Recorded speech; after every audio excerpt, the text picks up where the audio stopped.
L'accord de Paris a récemment été évoqué par les dirigeants du G20 lors du sommet à Hambourg. 19 des 20 dirigeants ont convenu que l'accord climatique était irréversible et que les responsabilités devaient être mises en œuvre le plus tôt possible. Malgré les appels de plusieurs dirigeants à reconsidérer leur décision, les États-Unis ont maintenu leur choix de se retirer de l'accord.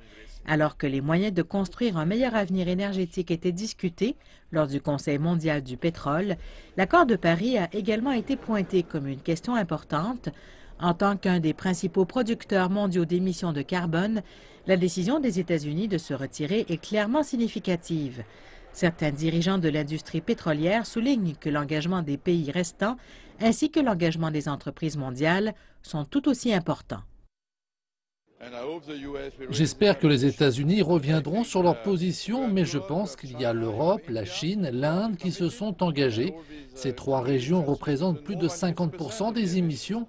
Il faut comprendre que l'accord de Paris est une question de nécessité pour la planète, pour tout le monde, y compris, bien sûr, pour les compagnies pétrolières et gazières. Pour moi, il s'agit d'une stratégie à moyen et à long terme, et c'est très important.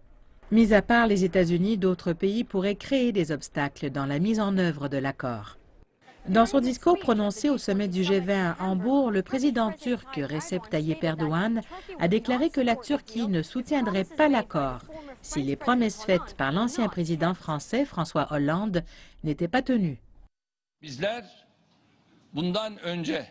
Nous avons signé l'accord, mais pendant le processus de négociation, l'ancien président français avait promis de définir le statut de la Turquie parmi les pays en développement, et la Turquie était censée être exempte de sanctions financières mentionnées dans l'accord.